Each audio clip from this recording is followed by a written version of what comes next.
माइक्रोमिटी में जब हम ये लोग बात करते हैं कि रियल एस्टेट सिर्फ ज़मीन खरीदना बेचना नहीं है, रियल एस्टेट पे ही सारे बिजनेसेस क्रिएट होते हैं, रियल एस्टेट पे लॉजिस्टिक, होलसेल, आपका everything from education to manufacturing, हर चीज़ real estate is connected to आपके देश में क्या बन रहा है, कैसे बन रहा है, क्या लोग काम कर रहे हैं।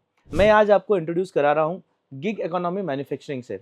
हम जब ये बात कर रहे हैं कि रियल एस्टेट सिर्फ घर का खरीदना बेचना या ज़मीन खरीदना बेचना नहीं है, यह बिजनेस अपने आप में इकोनॉमी को ड्राइव करता है। हम जब भी मैन्युफैक्चरिंग की बात करते हैं तो हमें पुराना ज़माना याद आता है कि बड़ी बड़ी फैक्ट्रीज, बड़ी बड़ी कपड़ा मिल या बड़े बड़े कारखाने। आज ज़माना बदल गया है। आज छोटी छोटी मशीन्स, जो कि पहले बड़ी मशीन्स होती थी, आज छोटी छोटी मशीन्स में कन्वर्ट हो चुकी हैं। और एक छोटे स्पेस में भी कैसे कुछ अच्छे युवा एंटरप्रेन्योर इकोनॉमी को बढ़ावा दे रहे हैं, कैसे वो रियल एस्टेट को ड्राइव करने वाले हैं, कैसे वो जॉब जनरेट कर रहे हैं और कैसे वो एक्चुअली इंपोर्ट और एक्सपोर्ट का बिजनेस भी रन कर रहे हैं। तो मैं आपको आज इंट्रोड्यूस करा रहा हूँ मिस प्राची नागौरी से, young entrepreneur from Indore.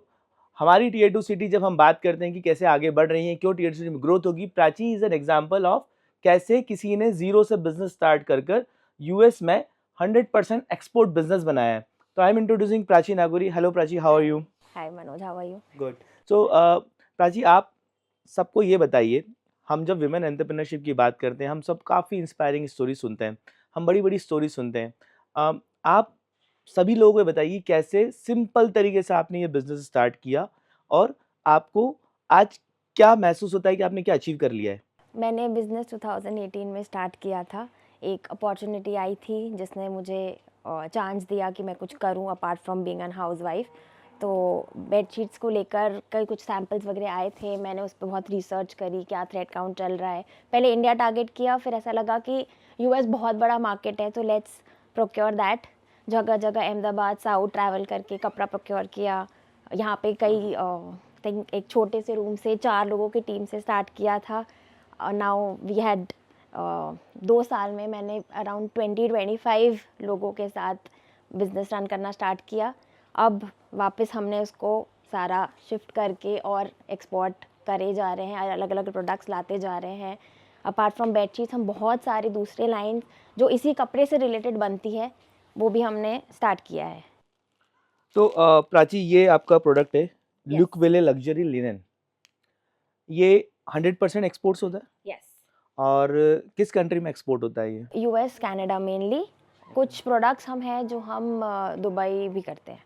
And what is your turnover today? अभी अगर हम आज की बात करें तो टर्नओवर मेरा अराउंड 10 CR जाता है। And how much time it took you to reach here?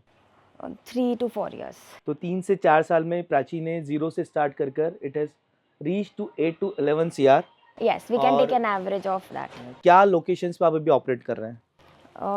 Locations जैसे मेरा मेन जो एक यूनिट जो मैं, क्योंकि I am based from Indore, तो इंदौर में एक मेरा यूनिट है जहाँ पे हम थोड़े छोटे प्रोडक्ट्स मैन्युफैक्चर करते हैं या बिल्ड करते हैं। उसके अलावा हम जॉब वर्क करते हैं जिससे मेरे प्रोडक्ट्स अहमदाबाद साउथ से होके आते हैं। उसके अलावा कुछ छोटे छोटे प्रोडक्ट्स हैं जो हम आउटसोर्स भी करते हैं, लाइक कुछ सिटीज़ है जहाँ पे छोटे बायर ये होते हैं कारीगर लोगों से लेके वी डू दैट। और बाकी मेरी मार्केटिंग वगैरह टीम है जो ऑनलाइन और वर्क फ्रॉम होम करती है। आप जब एक्सप्लेन कर रहे थे आपने एक सिंपल टेक्निकल वर्ड जैसे यूज किया, थ्रेड काउंट, है ना? और हमें तो स्टोरी पता है कि आपने जीरो से स्टार्ट किया। मुझे बताओ कि ये जो टेक्निकलिटीज किसी बिजनेस की होती है, क्योंकि जब कोई भी वुमेन एंटरप्रेन्योर या यंग एंटरप्रेन्योर जब सोचता है मुझे बिजनेस स्टार्ट कर, तो पहला चैलेंज यही आता है कि किसी भी बिजनेस में कुछ तो टेक्निकल चीजें आएंगी, वो मैं सीखूंगा कैसे, है ना? मैंने तो पहले कभी बिजनेस किया नहीं, for what ever it is. तो आपने जब ये कपड़े का बिजनेस चालू किया, ये बेडशीट बनाने का सोचा, तो पहला तो ये जैसे टेक्निकल टर्म है थ्रेड काउंट, ये कैसे सीखा आपने? सबसे पहले मैं जयपुर गई थी जहाँ से मैंने बेडशीट्स ली प्रिंटेड। फिर समझ आया कि प्रिंटेड बेडशीट जो हम इंडिया में करते हैं वो बहुत लो थ्रेड काउंट होता है एज़ कम्पेयर टू, क्योंकि इंडिया में क्वालिटी ही वो चलती है। तो मैं जो पर्सनली भी यूज़ करती हूँ वो उससे मैच नहीं करती थी। मैंने बहुत साल पहले, लाइक आई थिंक मेरी शादी के टाइम, मुझे किसी ने बेडशीट दी थी जो वेरी सॉफ्ट। तो मैंने फिर लैब में टेस्ट कराया कि क्यों ये डिफरेंस है। फिर ऑनलाइन सर्च किया तो पता चला कि थ्रेड काउंट बहुत मेजर रोल प्ले करता है। फिर काफ़ी कुछ ऑनलाइन ही स्टडी करके यहाँ इंदौर में भी देर आर सप्लायर्स जो देते हैं अलग अलग थ्रेड काउंट्स के कपड़े, उनसे मंगाया। फिर अहमदाबाद साउथ गई, बहुत डिफरेंस है जो साउथ का कपड़ा है जो इंदौर में है जो अहमदाबाद में। फिर वी रियलाइज़ कि जितना आप थ्रेड काउंट बढ़ाते जाते हो, लाइक हमने 200 से स्टार्ट किया, फिर 300, 400, 600, 800, 1000 थ्रेड काउंट तक भी हम जाते हैं। तो ऑब्वियसली प्रोडक्ट आपका एक्सपेंसिव होता है, रॉ मटेरियल एक्सपेंसिव होता है, पर जो क्वालिटी निकल के आती है वो बहुत बेस्ट होती है। बट जैसे आपने बोला कि आपको किसी ने चादर गिफ्ट किया है, घर में आया, तो आपके मन में ये आइडिया कैसे आया कि मैं इसका लैब टेस्ट कराऊंगी?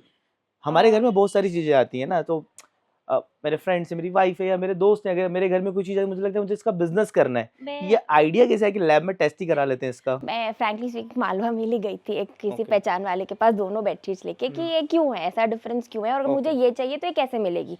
तो बोले ये तो यहाँ होता ही नहीं है, तो एक्सपोर्ट का माल है, आपको चाहिए तो मैं दिखा देता हूँ, मेरे पास सरप्लस है। मैंने नहीं, मुझे सरप्लस नहीं चाहिए, मुझे ये माल ही चाहिए। तो बोले, मैंने कैसे पता चला आपको, क्या हुआ? तो उन्होंने मुझे सजेस्ट किया कि आप इसका लैब टेस्ट करा लो, तो आपको पता चल जाएगा, क्योंकि हमको भी समझता नहीं, हम तो यहाँ बैठे हैं लेके। Then it occurred to me कि चलो लैब टेस्ट कराते हैं। फिर रिसर्च करी, कोइंसिडेंस, जब आप कुछ चीज़ ठान लेते हो तो मिलते गया, कनेक्शन मिल गया, एक कोई मिल गया जो बिजनेस में सपोर्ट करने लगा, डायरेक्शन दिखा दिया।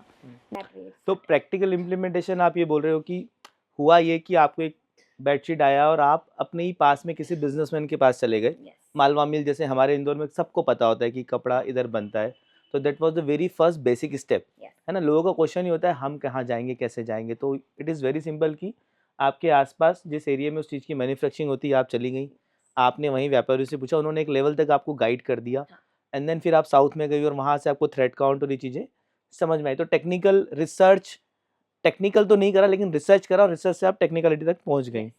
तो फिर आप बाकी लोगों को ये बताइए कि किसी के मन में कभी कोई आइडिया आ जाता है और हम बात करते हैं हमें बिज़नेस करना है, तो उन्हें क्या स्टेप्स करनी चाहिए और क्या चैलेंजेस आपको आए इसके अंदर? काफ़ी चैलेंजेस आए होंगे, हाँ, राइट? challenges और एक चैलेंज आपको बाज़ार का आया होगा, एक चैलेंज आई डोंट नो शायद घर का आया होगा या नहीं आया होगा।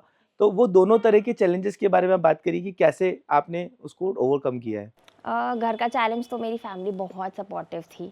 मेरे इन लॉज, मेरे हस्बैंड, इवन माय सन बहुत सपोर्टिव थे, क्योंकि इतना टाइम देना, कोई चीज़ चालू करना है तो 4 से 6 hours, 8 hours I have to be here.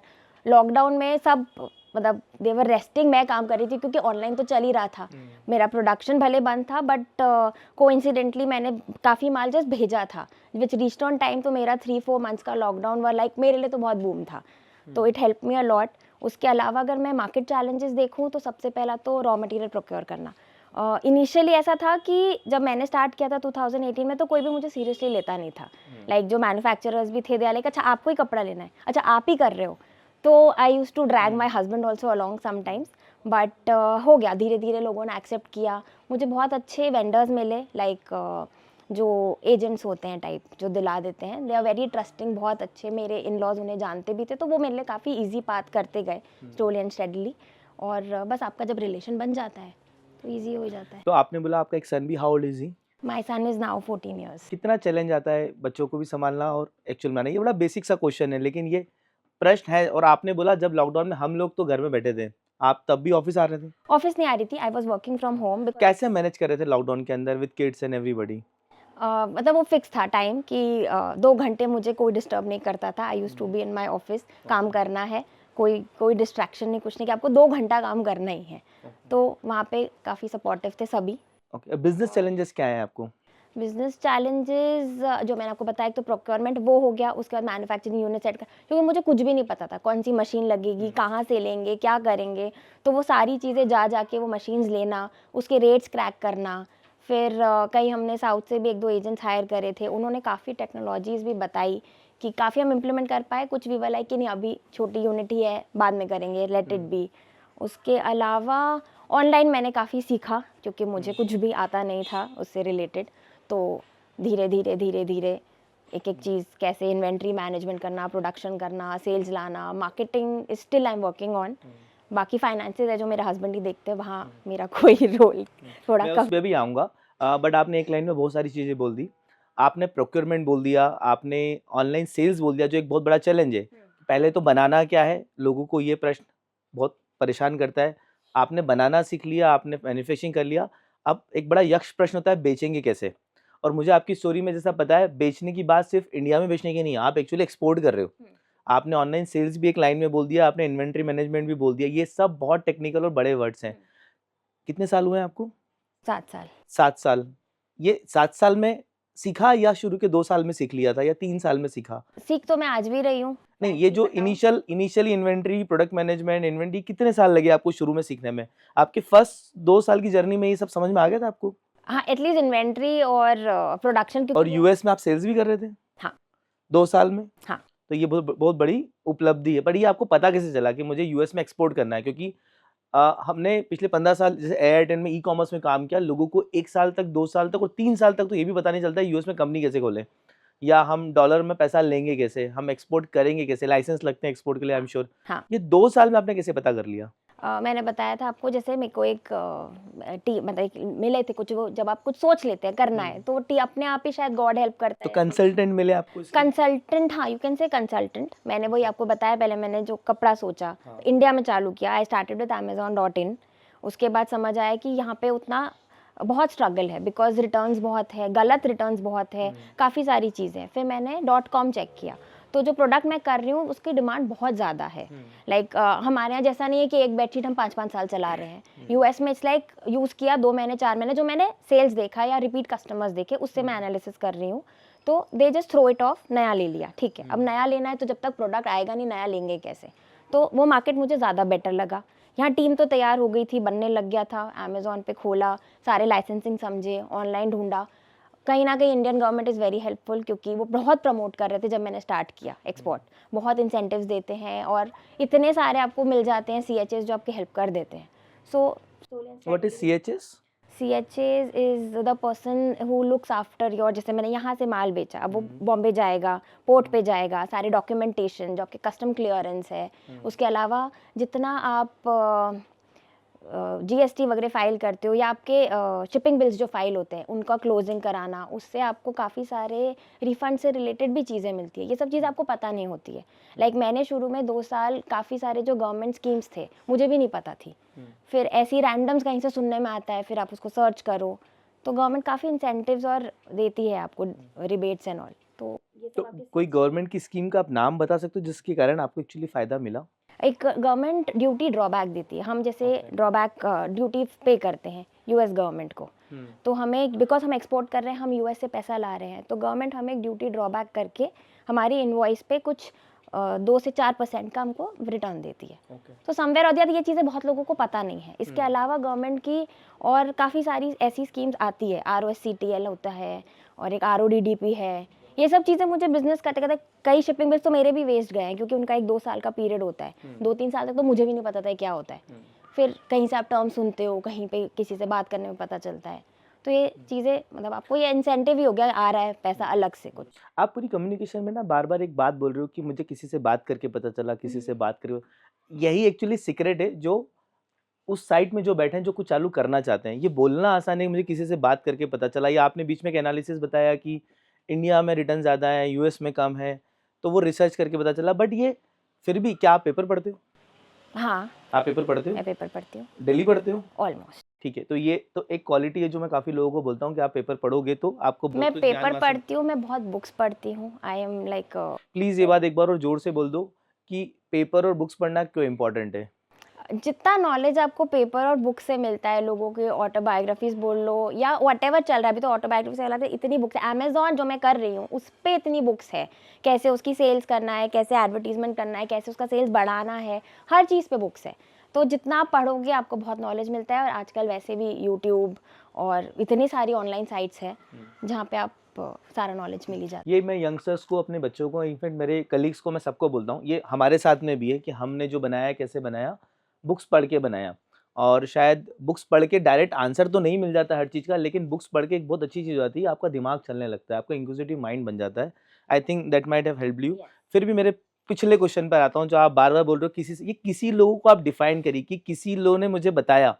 Screen के उस तरफ बैठे लोग अभी भी ये समझने को रेडी नहीं होंगे कि ये किसी के लोग कैसे मिलते हैं। कई लोग सोचते हैं कि शायद आपके कॉन्टैक्ट्स बहुत अच्छे हैं, या आप किसी ऐसी फैमिली से आए हो जहाँ पे बहुत सारे बिजनेसमैन हैं, तो वो लोग बता देते हैं। तो ये किसी लोग हैं कौन? इनको कैसे मिलेंगे?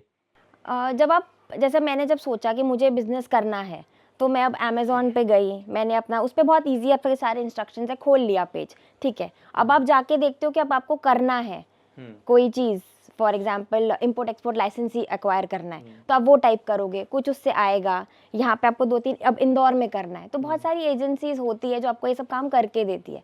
उस एजेंसी में ऐसा कभी होता है कि आपको एक इंसान मिल जाता है, कोई जैसे उनका एम्प्लॉय हो गया या कुछ, जो आपको पर्सनल लेवल पे फिर गाइड करना चालू करता है। तो ऐसे ही, और कई बार ऐसा होता है आप अपने कॉम्पिटिटर्स से किसी को ले लो, वो आपको गाइड कर देता है। तो बिजनेस सीक्रेट बेसिकली घुमा फिरा के एक, ये जो आप बात बोल रहे हो कि अमेजोन, आपने सोचा मैं अमेजोन पे बेचूंगी तो आप अमेजोन पे गए, और गिग इकोनॉमी में और आज की इकोनॉमी में ये बड़ा इजी है कि आप जिसके थ्रू बेचना चाहते हैं या जो बिजनेस करना चाहते हो, अमेजोन पे जैसे फॉर एग्जांपल आपने बोला, वहाँ पे ऑलरेडी इंस्ट्रक्शंस थे कि इंपोर्ट एक्सपोर्ट कैसे करना है, और शायद वहाँ इंस्ट्रक्शंस थे कि कैसे लाइसेंस मिलेगा। नहीं, उस पे इंस्ट्रक्शंस नहीं थे, आप उस पे अकाउंट बना लो, वो हाँ। आपको गाइड कर देगा ऐसे इन्वेंट्री रखनी है। ओके। बट लाइसेंस और आप जो आपको भेजना है वो तो आपको फिर जाके कि अच्छा मुझे एक्सपोर्ट करना है तो उसके लिए क्या लाइसेंसिंग लगती है, थोड़े से हमारे सीए से हेल्प कर देते हैं। ओके। तो दैट वे। सीए से मुझे याद आया, मुझे शायद ये बोलना चाहिए कि आप कोई भी बिजनेस करना चाहें तो आपको एक फाइनेंशियल एडवाइजर हमेशा लगता है, और किसी भी बिजनेस में आप फाइनेंशियल एडवाइजर सबसे पहले रखिए, है ना। And that brings me to my major question, जो आपने बोला कि अभी भी मेरे हस्बैंड देखते हैं फाइनेंस। इंडिया में ये इंडिया में स्पेशली ऐसा है कि जब भी घर में वेल्थ की बात होती है और फाइनेंस की बात होती है, आज भी एक्सेप्शंस हो सकते हैं, लेकिन आज भी विमेन को बोल दिया जाता है कि चलो आप आपका काम करो, हम देख लेंगे, है ना। ये कल्चर इंडिया में अभी भी है। हम जब बोलते हैं, और स्पेशली माइक्रोमिट्टी में हम बोलते हैं बिल्डिंग वेल्थ ऑन लैंड, या वेल्थ आप अपने लिए बनाओ, और विमेन की जब भी बात आती तो फाइनेंशियल फ्रीडम के नाम पर शायद थोड़ा सा साइडलाइन कर दिया जाता है। नहीं, आप आई थिंक मैं ये आपके लिए नहीं बोल रहा हूँ, है ना, ये कर दिया जाता है, या फिर ऐसा मैं बोल रहा हूँ कर दिया जाता है, या फिर ऐसा होता है कि वुमेन शायद थोड़ा उसमें इंटरेस्ट लेती ही कम है। हाँ, ये हो सकता है। ये आपके केस में है, राइट। तो ऐसा क्यों है? जब आपने सब कुछ कर लिया तो व्हाई नॉट फाइनेंशियल फ्रीडम या फाइनेंशियल कंट्रोल भी आपके हाथ में है? नहीं, फ्रीडम की बात नहीं है, फ्रीडम तो पूरी है, सारा ऐसा नहीं है, मैनेजमेंट भी सारा ही मेरा है। इट इज़ जस्ट दैट जो सीए के पास जाना, जीएसटी समझना, फाइल करना, रिटर्न करना, वो सारा आई एम नॉट। तो सारे इंटरेस्ट में ये इंटरेस्ट क्यों नहीं आया, जबकि अल्टीमेटली बिजनेस आपने फाइनेंशियल फ्रीडम के लिए बनाया होगा या वेल्थ बिल्डिंग के लिए बनाया वही मैं कह रही हूँ, फ्रीडम पूरी है, पर जो हाँ। उसके पीछे की टेक्निकलिटी है जिसपे मेरा वो ठीक इतने है। अच्छे क्या से। आपको ऐसा लगता है कि आपका एजुकेशन क्या है?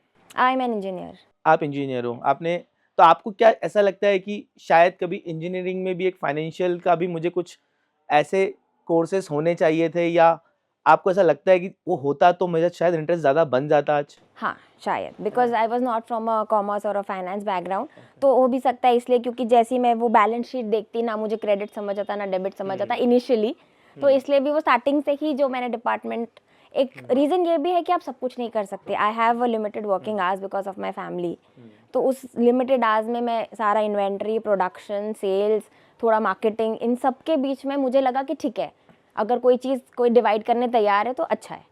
But as a businessman, so obviously आपको हर चीज़ का एक्सपर्ट हमेशा लगेगा। हम खुद तो टैक्स फाइलिंग नहीं कर सकते, जीएसटी नहीं कर सकते, but as a business entrepreneur मुझे ऐसा लगता है, and correct me if I am wrong, कि आपको फाइनेंशियल अकाउंटिंग और फाइनेंशियल कंट्रोल होना चाहिए कि हम बिजनेस ग्रो कैसे करेंगे। आज आपका टर्नओवर 8 से 11 सीआर है फॉर एग्जांपल, आपको इसको 22 करोड़ करना है, तो आई एम श्योर एक बिजनेस में आपको कैपिटल लगेगा, लैंडिंग लगेगा, या फाइनेंसिंग समझना पड़ेगा। तो वो एकेडमिया और बिजनेस का जो डिस्कनेक्ट है शायद इंडिया के अंदर, कि जब हम एकेडमिक्स में होते हैं तो हमें शायद सिर्फ जॉब्स की बात ही ज़्यादा करी जाती है, एक्चुअली बिजनेस एंटरप्रेन्योरशिप की बात होती नहीं है। तो क्योंकि वो नहीं होती है इसलिए फिर शायद फाइनेंशियल भी डिस्कशन नहीं होते हैं। आपको लगता है वहाँ बहुत कुछ सुधार होना चाहिए? You being now into business for 8 years, आपको ऐसा लगता है कि अगर वैसा होता तो शायद कुछ डिफरेंट हो जाता? हाँ, अगर मैं थोड़ा इनिशियली अगर मेरा एजुकेशन शायद फाइनेंस रिलेटेड होता, या मैं स्टार्टिंग से उस पर ध्यान देती, इतना ले बैक नहीं करती कि ठीक है कोई कर रहा है, तो मे बी हाँ हेल्पफुल तो होता। एजुकेशन बहुत इंपॉर्टेंट रोल प्ले करता है उसके लिए, और उसके अलावा आई थिंक थोड़ा इंटरेस्ट भी आपका। ठीक है, तो हम जब गिग इकोनॉमी की बात कर रहे हैं, हम जब बोल रहे हैं कि नेक्स्ट 10 इयर्स में आपको ऐसे बहुत सारे यंग एंटरप्रेन्योर्स मिलेंगे जो ऐसे छोटे-छोटे सेटअप, व्हेन आई से छोटे setup I really do not mean छोटे सेटअप, आई रियली मीन कि पहले फैक्ट्री बड़ी होती थी, अब फैक्ट्री कॉम्पैक्ट हो गई है। पहले शायद आपको 500 लोग लगते थे, अब क्योंकि इंजीनियरिंग इतना एडवांस हो गया है कि आप छोटी फैक्ट्री में कम लोगों के साथ में ज़्यादा मैन्युफैक्चरिंग कर पा रहे हैं, ज़्यादा इम्पोर्ट एक्सपोर्ट कर पा रहे हैं। तो आपको ऐसे बहुत यंग एंटरप्रेन्योर्स दिखेंगे जो एक्चुअली पूरी बिजनेस इकोनॉमी को ड्राइव करेंगे, और आई एम श्योर कि गवर्नमेंट की स्कीम्स इनके लिए हेल्पफुल हैं, बट क्या चैलेंजेस अभी भी आपको लगता है कि कुछ और मुझे ऐसा मिल जाए कि मेरा बिजनेस 3 गुना हो जाएगा, 4 गुना हो जाएगा? अब हम एक्सपेंशन की बात कर रहे हैं। क्या लगता है आपको यहाँ से अगले 5 से 10 साल में आप कहाँ पहुँच सकती हैं? तो क्या क्या कर सकती है? क्या आपको ऐसा मिल जाए कि ये 3x या 5x बिज़नेस हो जाएगा? जैसे अभी तक आई मीन मैं मुझे ऐसा लगता है मैं थोड़ा और 2-3 साल पीछे ही चल रही हूँ, मुझे कर लेना चाहिए था, बट आई एम टू मतलब मेरा जो सेलिंग है फैक्टर वो जनरली अमेज़न और वॉलमार्ट ही है। बहुत कम मेरे पास डायरेक्ट बायर्स है, तो मुझे ऐसा लगता है I need to now focus on my website, जो आपका इंस्टा शॉप, टिकटॉक शॉप, बहुत सारी चीज़ें हैं जो बिकॉज अमेज़न कहीं ना कहीं इट्स इंक्रीजिंग, उसका जो भी रेशियो बोल लो या हिडन चार्जेस बोल लो, तो समवेयर ग्रोथ अब ऐसा लग रहा है स्टैग्नेंट हो गई है और एक ऑटो मोड भी हो गया है उसमें। तो अब मैं अपना फोकस शिफ्ट करके we are working on it, हम वेबसाइट पे अब थोड़ा सीरियसली वर्क कर रहे हैं, तो आई थिंक उससे मेरा स्केलेबिलिटी भी बढ़ेगा। तो मैं प्राची का रीइंट्रोडक्शन कर रहा हूँ। Prachi is one of those people जिनका turnover is some 8 to 11 CR, 7 years she has been to business and now she wants to grow to 3x 5x। यहाँ पे जॉब जनरेट होते हैं, है ना? तो I am sure Prachi basically ये बोल रही हैं कि अमेज़न पे कंपटीशन बहुत है, वो अपना कमीशन भी ले लेते हैं। अगर मुझे खुद का वेबसाइट बनाना है, मुझे उसका डिजिटल मार्केटिंग करना है, तो you need those kind of people with you, right? And that's where हम जब इंडिया में बोलते हैं कि जॉब्स नहीं है, यहाँ पे जॉब्स हैं, है ना? She is looking for it. Problem ये हो सकती है कि हमारे यहाँ यूथ कॉलेज से निकल के शायद सीधे TCS, इन्फोसिस या बड़ी कंपनी में बात करता है, लेकिन ग्राउंड लेवल पे ऐसे बिज़नेसेस के पास जाने से कतराता है या एक्चुअली ढूँढ ही नहीं पाता है। जो जैसे मैंने पहले एकेडमिया और इंडस्ट्री का डिस्कनेक्ट बताया, वैसे ही हमारे यहाँ यूथ में जॉब्स और ऐसे एंटरप्रेन्योर्स का एक डिस्कनेक्ट है, जिसे हमें सुधारना है। और यही मेरी एक छोटी-सी पहल है। आज ये वीडियो शायद हम आपके साथ बना रहे हैं। हम चाहते ही हैं कि ऐसी stories, I am not a podcaster, ठीक है? और Prachi is also not a professional podcaster, है ना? लेकिन हम ये स्टोरी इसीलिए कर रहे हैं, पर्पस यही है कि अगर आपके आस-पास, आपके शहर में, specially in tier 2 and tier 3 cities जहाँ पे एक्चुअली इतना ईज़ी नहीं है कंसल्टेंट ढूँढना या लोगों को ढूँढना या टैलेंट को ढूँढना, आप ये स्टोरीज़ बनाइए, आप इंट्रोड्यूस करिए। कोई भी किसी को इंट्रोड्यूस कर सकता है कि what is there business and now Prachi has a requirement of a website designer, एक डिजिटल मार्केटर उनको चाहिए। आई एम श्योर आपको सोशल मीडिया स्पेशलाइज़ चाहिए। आई एम श्योर आपको ऐसे लोग चाहिए जो यूएस में इस ब्रांड को ज़्यादा प्रमोट कर सकें। So somebody sitting from here can also sell in US. I am sure आपको ऐसे लोग चाहिए जो रिमोट वर्क भी कर सकती हैं, है ना? You yourself are a women entrepreneur, तो आप ये प्रमोट करेंगे कि आप घर से बैठ के भी अगर somebody has a very good communication skills can work from home और ये बिजनेस कर पाए, and she actually can afford to hire you on a very good salaries, है ना? She can do it. तो ऐसे जॉब्स ऐसे जनरेट होंगे। अगर ऐसे जॉब जनरेट होंगे तो आपका शहर बढ़ेगा, आपका शहर बढ़ेगा तो ओवरऑल इकोनॉमी बढ़ेगी। ये बड़ा आसान है। आपके पास अभी कितने एम्प्लॉइज हैं? Currently we are 10 to 12। अच्छा, एक बार मैं सबसे आ, हाय, हेलो, है ना? एक छोटा सा मैं पूछना चाहता हूँ, आप लोगों को मजा आता है आप जो बना रहे हो? आपको पता है कहाँ जाता है ये? आपको पता है मैडम कहाँ बेचती है सामान? पता है नहीं पता है? नहीं पता है? बता दूं? आप लोगों को भी ये प्राउड फील होना चाहिए कि ये जो आप चीजें बना रहे हो ये एक्चुअली अमेरिका जा रही है ना? और आपके ये हाथ से बनी हुई चीजें यूएस में बहुत अच्छे लोग भी यूज कर रहे हैं, ठीक है? और ये बहुत प्रीमियम क्वालिटी आप बना रहे हो, है ना? तो ये एक प्राउड मोमेंट होना चाहिए छोटे शहर में। छोटा शहर जब मैं बोलता हूँ, इंदौर हमारा छोटा शहर है नहीं। हम कंपेयर करते हैं टियर 1 से, एक्चुअली हम टियर 2 को अलग तरीके से प्रमोट करते हैं। तो हम छोटा शहर जब बोलते हैं, हम ये बताना चाह रहे हैं कि गिग इकोनॉमी और एक टियर 2 सिटी का ग्रोथ कितना फास्ट हो रहा है। तो आई एम श्योर कि आप लोगों को बड़ा अच्छा लगता होगा या लगेगा आज के बाद कि मेरे हाथ से चद्दर पे बन के कोई आराम से सो रहा है यूएस के अंदर, ठीक है? तो आप लोगों की मेहनत बहुत अच्छी मेहनत है। और Prachi, I am sure you want to say something for all this guys. मैं यहाँ पे बहुत सारे एम्प्लॉयज़ हैं जो मेरे साथ बहुत टाइम से काम कर रहे हैं and I am really grateful to them. ये लोग इतनी मेहनत करते हैं, टाइम पे आते हैं, मैं एक्स्ट्रा काम कराती हूँ तो रुकते हैं, कभी मना नहीं करते हैं। कई बार ऐसा होता है कि बिल्कुल लास्ट मिनट डेडलाइंस आ जाती है कि कल ही भेजना है हमें हमारा शिपमेंट, और 10 बॉक्स 15 बॉक्स बचे हैं, रात को 12-1-1 बजे तक भी they have worked and I am really thankful to all of you. आपका बहुत बहुत धन्यवाद कि आप कभी कभी मेरा साथ नहीं छोड़ते हैं अभी तक। आगे भी हम ऐसी हम बढ़ते रहें और अच्छा बिजनेस करते रहें। देखिए, नारायण मूर्ति जी ने थोड़े दिन पहले बोल दिया था कि सबको 17 घंटे काम करना चाहिए था, और वो बहुत थ्रेश्ड हुए थे ऑनलाइन।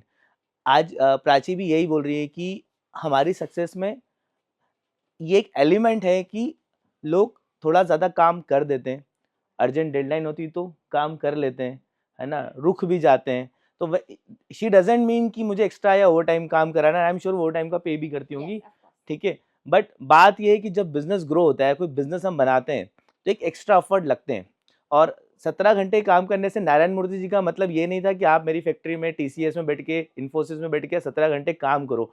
आप 8 घंटे शायद काम कर रहे हो, 8 घंटे आपका दिमाग चल रहा है, आप अपनी स्किल बढ़ा रहे हैं। मान लीजिए आप कुछ बुक पढ़ रहे हैं, कोई वीडियो देख रहे हैं, you should do those kind of things. उससे ही आपकी कंट्री का ग्रोथ होगा, आपकी बिज़नेस का ग्रोथ होगा और अल्टीमेटली आपका भी ग्रोथ होगा।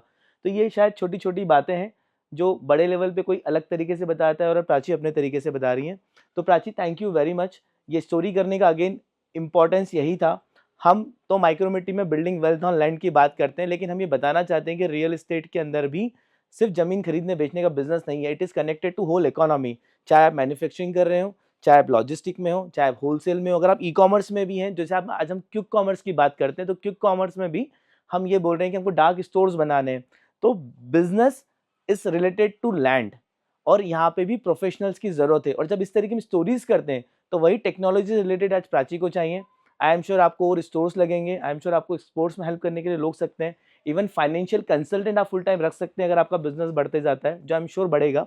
तो ये सारी पॉसिबिलिटीज़ हैं शहर में बढ़ने की और इन पॉसिबिलिटी से ऐसे सोचिए 10, 100, 1000 एंटरप्रेन्योर्स अगर गिग इकोनॉमी में अपना अपना बिजनेस करते हैं तो वेयर इकोनॉमी कैन गो। और यही मेरा उद्देश्य था इस स्टोरी को करने का। आई एम श्योर आप लोगों को अच्छा लगा होगा और मेरी सिंपल एक अपील है कि आपके शहर में, आपके गाँव में अगर ऐसे लोग हैं तो प्लीज़ ब्रिंग देम फॉरवर्ड। आप उनको सामने लाकर आप जॉब क्रिएट कर रहे हो, आप लोगों को मोटिवेट कर रहे हो। So this is Prachi Nagori signing off to you and I am sure कि आपको काफ़ी कॉल्स आएंगे, please help them if they want to start something. Thank you very much.